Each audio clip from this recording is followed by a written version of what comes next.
While there's so much controversy around racism in America, I'm going to tell you who loves black women a whole lot, and that's white men, especially white men in the workplace. Hi, my name is Dr. Natalie Jones. I've worked in the mental health field for many years now, and I wanted to kind of come on here and have a conversation because one of the things that there's so much controversy around racism and about 50-50 and black and turmoil within the black community and so on and so forth. And again, I'm going to talk about a little something different. I know I talk about abuse on here a lot, but just a little something different tonight.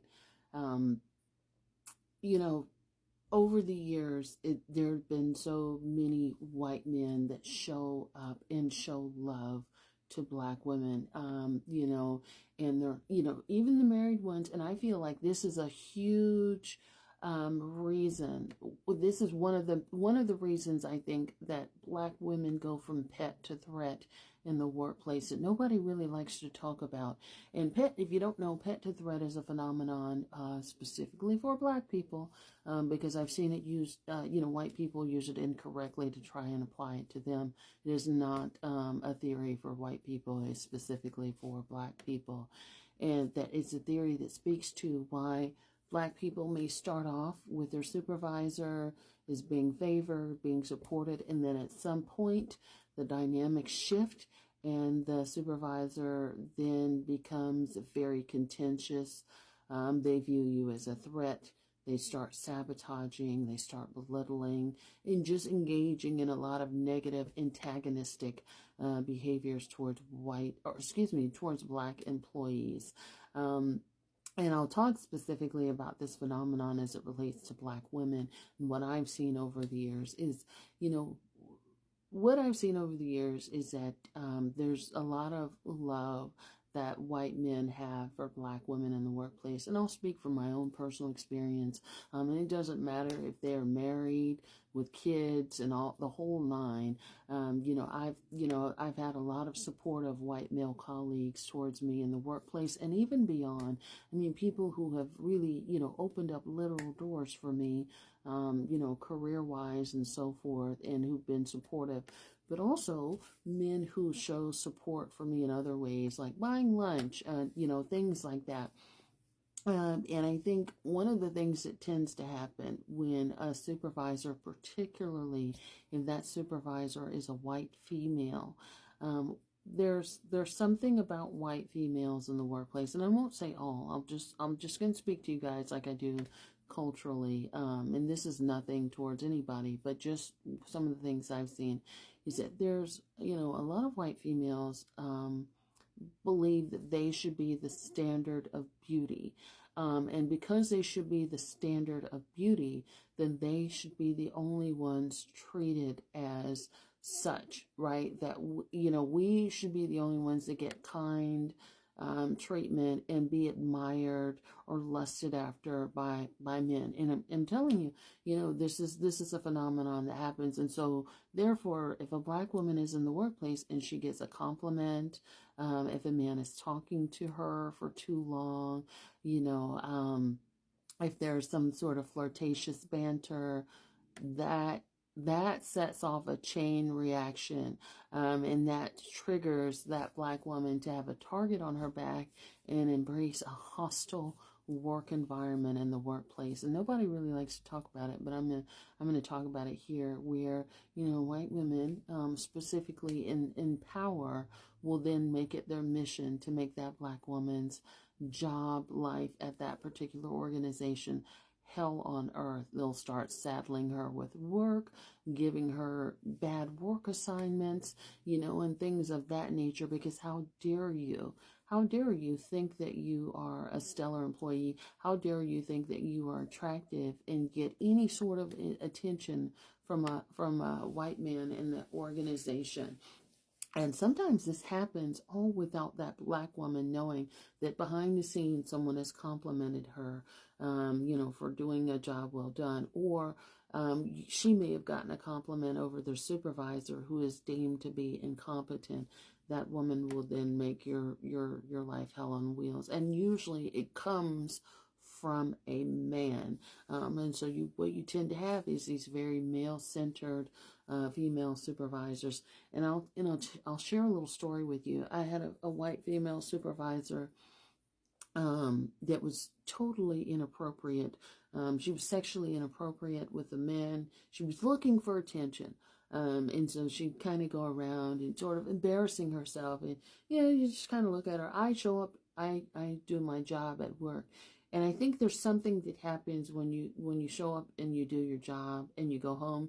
You don't really sort of fraternize. I think people actually become more curious about who you are and what you're doing, and they energetically want to pull you closer to them, right? And so they become more flirtatious. They become more, they start asking more personal questions. They start researching, trying to figure out more about who you are.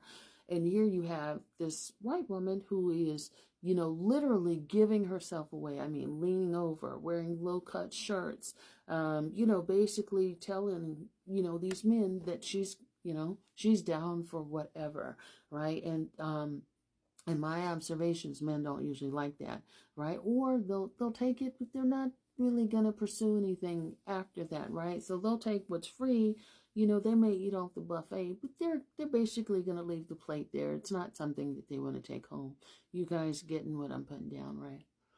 Because we're all adults here. But anyhow, I feel like what tends to happen is whenever they perceive, again, this is sort of that secret competition that Black women don't necessarily know about. They'll put themselves in secret competition, and because they uphold more of the power by being in a supervisory position, then that's when they make it their mission to target you and, write you up or discredit you and discredit the work that you've done, all because they wanted attention, and none of the men would respect them or give them that attention. None of the men respected them. They talked crap about them. They dismissed them. And I mean, they would just sort of dog them out. And I would kind of make a joke like, these men that, I'd be like, thanks, you're messing up the workplace environment for the rest of us.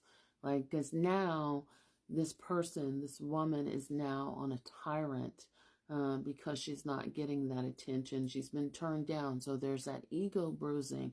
And, if these men are talking to somebody like me, who's considered lowest on the totem pole, right, who should not be getting attention, guess what that means? I'm now I'm under siege. I'm in the middle of a hostile work environment.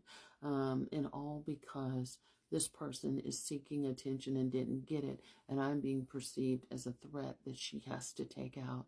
And she's going to do her best to make my job as miserable as she possibly can because she didn't get that attention.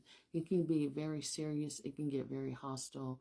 And these women, white women in particular, can become very threatening and put you under attack for simply doing your job and being complimented by a man that they wanted the attention from in any capacity. So I wanted to put that out there, see what you guys thought about that, what your experience was. Like, share, and follow. Thanks so much. Lastly, one other thing that I want to point out is more and more research is coming out that black women and white men's values are aligned, and so they're making much more successful relationship partners. So I think, there's an aspect of that and where they make much more successful long-term, fewer marital difficulties, relationship partners and marital partners, but also work colleagues as well. And so specifically upper echelon billionaire men are favoring Black women more and finding marriage and relationship rates much more high, much more successful. And so I think, Black women are becoming more and more of a threat to their white women counterparts for reasons, more and more. Hope that makes sense.